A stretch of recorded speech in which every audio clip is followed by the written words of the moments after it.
Local programming on KRWG Public Media made possible in part by viewers like you. Thank you. This is KRWG Public Media, TV, radio, online. News that matters. Now, across the Mesilla Valley and the borderland, the stories that shape our community. From the KRWG Broadcast Center at New Mexico State University, this is Newsmakers. Thank you for joining us on this special edition of Newsmakers. I'm Madison Staten, sitting in for Fred Martino. New Mexico is one of the fastest warming states in the nation, with the number of days classified as dangerous due to heat expected to double by 2050. The city of Las Cruces is taking action, pledging a 19% decrease in greenhouse gas emissions by 2030. I talked with both state and city representatives to learn more about what's being done locally. Las Cruces experienced 5 weeks of extreme heat during the summer of 2020. Historic temperatures included 9 days over 105 degrees, something state climatologist David Dubois says is evidence of a larger trend. The last 30 years, we've seen a climb in temperature. It's a small climb, but it's that continuous. Every year we see a shift in warmer temperatures. There are natural cycles that are going on, like El Niños and La Niñas, that we see up and down trends, but there's this long-term warming that's underlying all of that. The rising temperature is just one reason Las Cruces has adopted a climate action plan with a goal of reducing greenhouse gas emissions 19% by 2030. Realize that together, commercial and residential buildings contribute about 38, almost 40% of our carbon emissions for Las Cruces. And we want to reduce carbon emissions through energy efficiency and encouraging the use of clean energy through our utilities or other sources. And it's important for the city to have a strong energy efficiency codes and other regulations that lessen the burden for the low and moderate income communities, especially who are hardest hit. LaRock also says transportation, the biggest polluter, will be a top priority. Half of Las Cruces' carbon emissions come from the vehicles we use to drive around the city.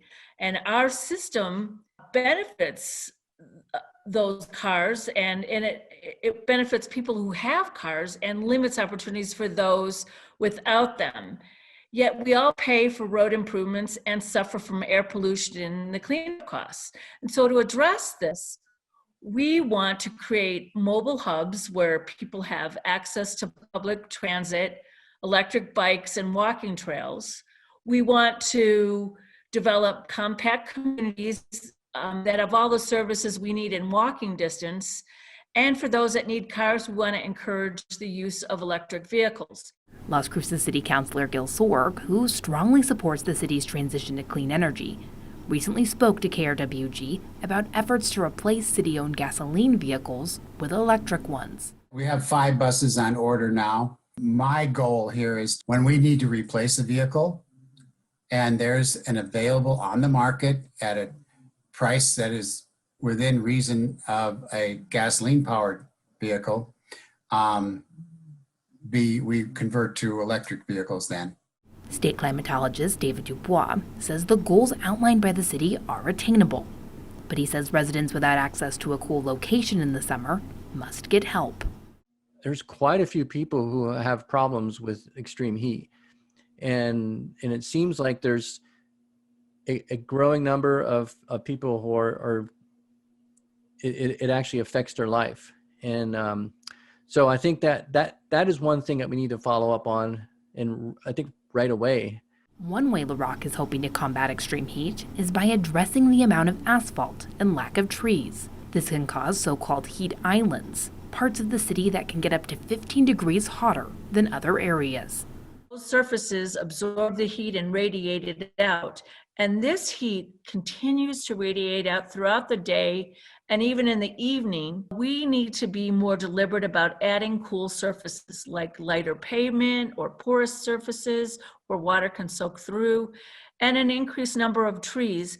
This could make living conditions much more comfortable. Above all, LaRock emphasized the importance of adapting in a changing climate, underscoring her excitement for continued city efforts. This is really an exciting time to look and imagine what we can do without being wasteful, without being so polluting, and with being more harmonious in our planet. To talk more about how renewable energy is being used in New Mexico, we're joined by the Sierra Club's Camilla Feibelman. Camilla, how common is it for local municipalities to have their own sustainability goals in New Mexico? Well, actually, Albuquerque, where I live, is a really good example of a city that is taking action to build sustainability into the city's day-to-day work and goals. When Mayor Keller first came on, he set goals for the city's energy use itself, the municipality itself, and are looking at how to go beyond to make those clean energy goals be applicable to everybody in the city, not just municipal operations. And the city now is going through a really well thought out collaborative process to make a city sustainability plan. But these plans are really only as good as the participation and the real communication and dedication from citizens to say, we want our city to be as sustainable as possible. So for example, Las Cruces itself has set really strong, especially climate goals. Santa Fe has done the same. And in each case, that drives the city's main utility to provide the city with even more renewable energy and use those goals as a touch point. Wow. And what can you tell us about the impact climate change has already had on the state of New Mexico? Yeah, that's the hard part. I think people sort of want climate change to be something that's off in the future and the impacts to be something we're still waiting to see. But unfortunately, we're seeing those impacts every day in New Mexico, whether that's sustained and long-term drought, whether that's the impacts on species like the silvery minnow even, whether those are forest fires that burn faster and more furiously, and then around the country, whether that's worsened or stronger hurricanes, whether those are forest fires that take lives and have huge statewide impacts in places like California. Unfortunately, climate change is upon us, and we have to act as fast as we can, not only to save lives, not only to protect what makes a place like New Mexico so special to us, but also because it creates economic opportunities for us to innovate, for us to lead, to create local opportunities at home to transition. Well, one way the state has worked to address climate concerns is through the Energy Transition Act, which was established in New Mexico back in 2019. Can you tell me how this act has worked to shape the state? Yeah, for sure. So the Energy Transition Act deals with one aspect of the ways in which New Mexico contributes to global climate change, and that's through our electric sector. So we all are able to, thankfully, turn on the lights and keep our food cold and, run a dishwasher. And for most people, that comes from electric generation. So in New Mexico, we have 3 big utilities around the state, and then a series of other co-ops and municipal utilities that provide that electricity for all of us. And so over the years, what we have seen is that the coal industry is really going away, not just here in New Mexico, not just in the country, but around the world. We're seeing that there's a real falling out of the economics behind coal. And that's because for so long, the coal industry got to dig it up and burn it and not pay for any of the costs, whether the environmental costs locally or the regional impacts of spewing pollution into the region, or nationally and globally around climate change. So finally, coal is starting to reflect the real cost to our society, and that means that it's expensive. So here in New Mexico, our coal-fired generation is starting to go away. Utilities are realizing it's just too expensive. But we wanted to make sure that when the big coal-fired power plants in the northwest of the state shut down, that people weren't left on their heels. I was born and raised in Albuquerque. My mother gave birth to me at Presbyterian Hospital. I went to Albuquerque High School. All that energy was supplied to our state by people, communities, and fossil resources in the Northwest. And so I strongly feel, as a New Mexican and also as the director of our Rio Grande chapter of the Sierra Club, that we need to ensure that communities are thought about as we transition. So what the Energy Transition Act does is, first it says utilities have to provide us with electricity that is increasingly generated with higher percentages of renewable energy. Then once we start to leave coal, there are going to be special incentives to ensure that that replacement is renewable energy, but also that it's placed up in the Four Corners area to help replace that tax base.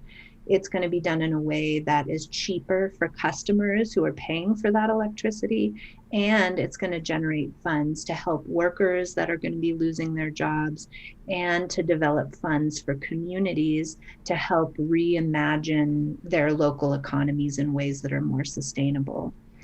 So it doesn't deal, like, for example, with carbon emissions that come from transportation or from buildings or from oil and gas specifically, but it does do just an incredible job in helping to look at how to facilitate a just transition in our electric sector.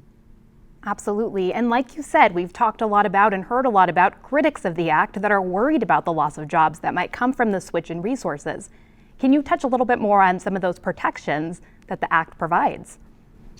Sure. I mean, the first thing to know is that PNM had already announced that it would be leaving the San Juan generating station when we began with many, many sectors to conceptualize the Energy Transition Act.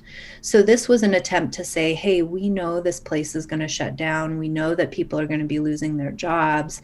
What can we do to soften that hard blow? So the Energy Transition Act is not what is shutting down these coal-fired power plants. It's the larger global economics for coal. It's the fact that energies like renewable and wind are just cheaper and more flexible. Some people like to claim, sunlight, wind, it's too intermittent. Well, combined with battery storage, it does pretty well. And if you look at these aging coal-fired power plants, they're not that reliable either. They have accidents that have them shut down. They're not as efficient as they used to be. At the mine, the coal burns with less efficiency now because it's not sort of the best coal that got out early at the life of the plant. So you could not do the Energy Transition Act and just let the Four Corners, weather the storm itself. But what this does is to really incentivize the utilities rebuilding their energy up in the area. One thing that people don't know is, the jobs have kind of slowly but surely gone away because 2 of the 4 stacks at the San Juan generating station had already closed several years ago, and they're sort of ramping down the production as they go. But if you don't do anything at all, well, then the utilities build it somewhere else. The problem with that is, the jobs are one impact, but the question of the tax base, that property tax that's generated from having an operating plant there, can have a big impact on the economy.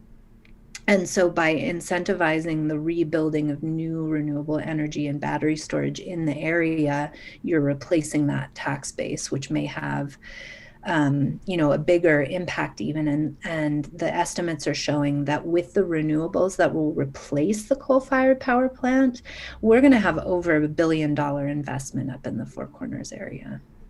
And we know that New Mexico isn't stopping at just the Energy Transition Act. The state legislature voted this session to create a sustainable economic task force, which will aim to help workers most impacted by a switch to a clean energy economy.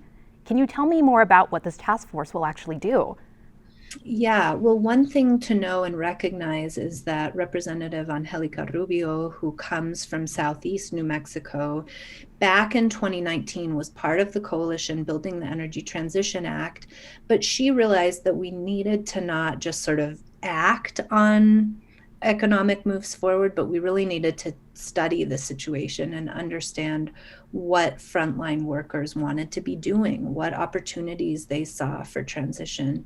So she, with some of the discretionary funds that legislators get, paid for a study out of the Department of Workforce Solutions that ended up interviewing 1,800 people around the state to identify, what would these alternatives and long-term solutions look like? And so that study has now been done, and it's time to follow up. It's time to start implementing these programs, working with community colleges, ensuring that the educational programs are multilingual and accessible to different communities. So we don't have the exact and specific solutions. We think that that would actually be a bit disingenuous.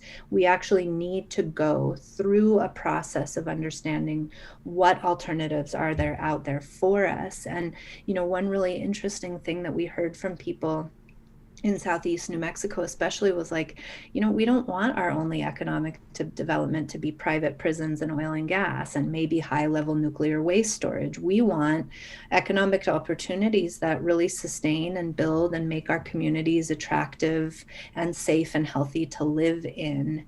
And so that's what ultimately SB 112, which was the combination of two bills, it was kind of just transition that will lead us to a sustainable economy, which we're hoping the governor will sign and that her agencies have been supportive of. What those bills don't do, however, are deal with really comprehensive climate change and carbon reduction. So we had hoped to pass HB 9, which would have combined the economic path forward with enshrining the governor's climate executive order in law. Unfortunately, the agencies really felt like they didn't have enough funds to really do that work properly and do all the needed rulemaking. So another thing that we focused on a lot in this session was ensuring that our environmental agencies actually have the money that they need, not just to permit, but also to inspect and to enforce and to make sure that the industries coming here to New Mexico are treating our people right and making sure that they're truly good neighbors. So there's still more to do, but thankfully the administration is moving forward on implementation of their climate executive order. Next order of business for us is to make sure next time around it's enshrined in law. And then Senate Bill 8 was also passed this legislative session, which will allow the state of New Mexico to set more stringent air quality regulations. Why is something like this so important, Camilla? Yeah, well, anybody who tracks our work and, hopefully people do, will know that we have really dedicated ourselves to trying to reduce methane waste and pollution. People hear methane. What is that? Well, methane is basically natural gas, and it leaks out of oil and gas operations, both oil and gas operations, at every part of the process, from the fracking process to the extraction process to the distribution process to the refinement process. And methane, it just so happens, is one of the most potent global warming gases that there are. It's 89% more potent as a global warming gas over a 20-year period. And New Mexico, as you may have seen in the satellite imagery, has the major methane leak and waste hotspot in the entire country, and that's over the Four Corners area. But with the oil boom in the southeast, there is a lot of leakage and waste there.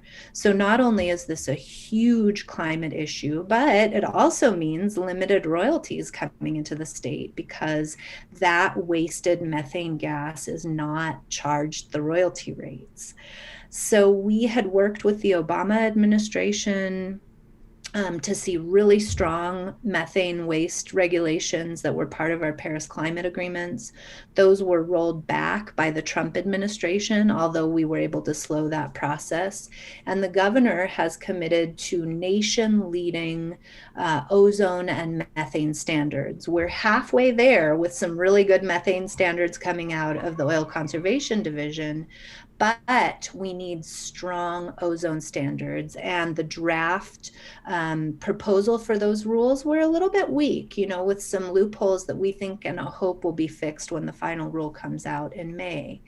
Now, that was a long-winded way of saying there is a problem with our air quality standards here in New Mexico, which is the Air Quality Act says that our New Mexico air regulations can't be any stronger than federal rules, which is a huge problem when you have an administration now out of office that gutted over 100 different environmental regulations. So with the governor's signature, the state would be able to do air quality rules stronger than the federal rules. And it would mean that they weren't limited to just regulating smog in ozone heavy counties that are close to exceeding the federal rule.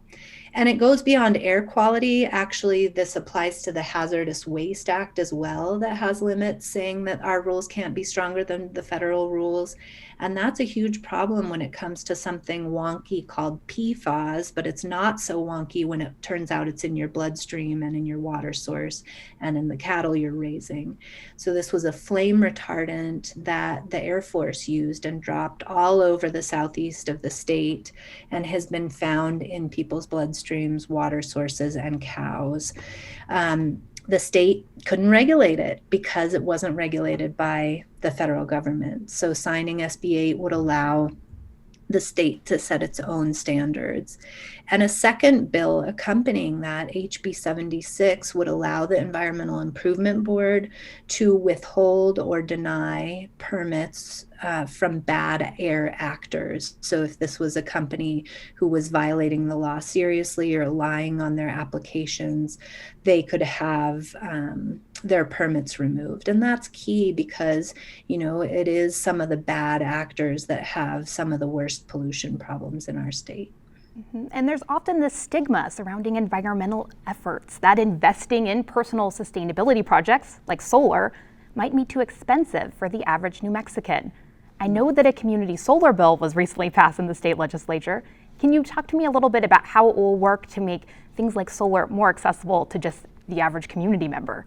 Sure. Well, and I think it's worth remembering that some of these ideas about things being so expensive have changed quite a lot. It's different getting solar panels 20 years ago, 10 years ago, 5 years ago. I mean, this is like, think about your cell phone, right? If you ever watched 16 Candles and the guy has that huge cell phone in the car. Now, look, I've got this tiny little computer in my hand, and sure, it's expensive, but it's probably not that expensive compared to what it cost back then. And that's what happens with technology, is the technology improves dramatically as the prices go down. And the same thing is true with solar.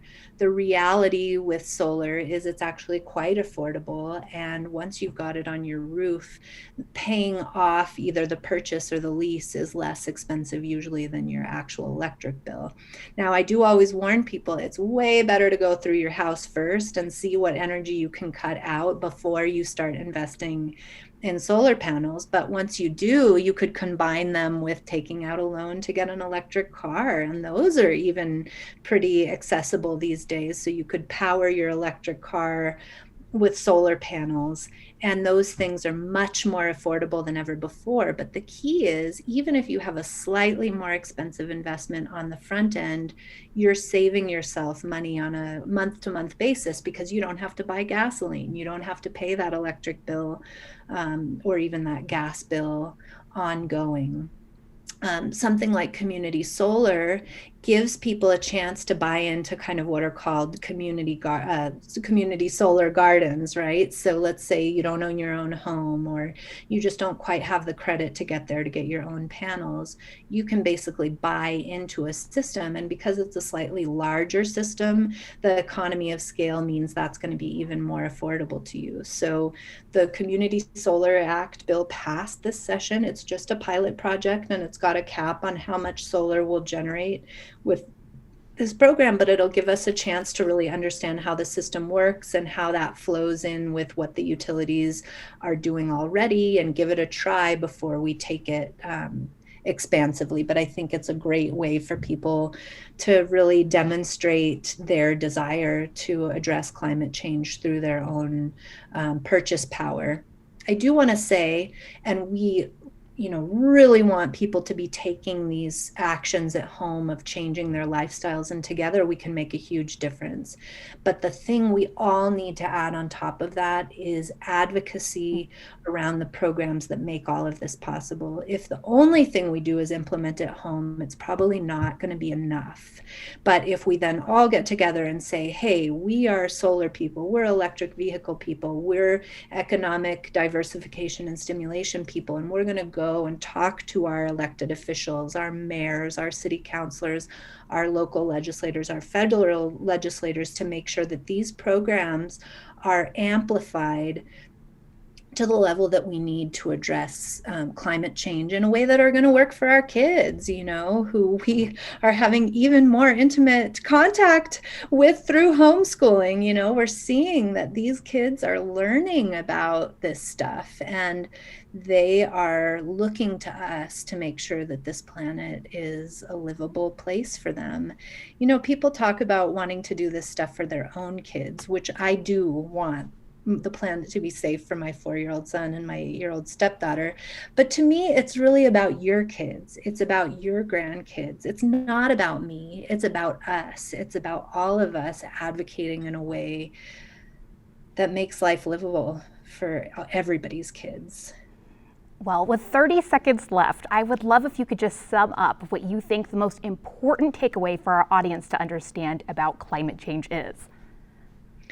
I think that the most important thing to remember is, although climate change can feel overwhelming and it can feel like more than we can handle, we have to view climate change as the apple, and the little bites we take at the apple together as the way that we'll get there. Little by little, Las Cruces making its contribution, New Mexico making its contribution, the United States making its contribution, North America making its contribution, the Americas, that we will work together to take small bites at the apple until we get there. But we have to believe in our personal power, the power of our voice in front of the people who hold the power to make the change that we need. And frankly, we don't have any other choice. So let's do it together, and let's take one step at a time. Well, thank you so much for being on the program, Camilla. It was great to have you. That's our time for now. Join us this week on KRWG Radio every weekday. It's Morning Edition, 5 to 9, Fresh Air at 11, followed by Here and Now, noon to 2, and All Things Considered, 4 to 7. KRWG News is always online at krwg.org, and we'd love to hear from you. Email us with story ideas and video submissions. The address is feedback@nmsu.edu. For all of us at KRWG News, I'm Madison Staten, sitting in for Fred Martino. Have a great week, everyone. We'll see you next time on Newsmakers.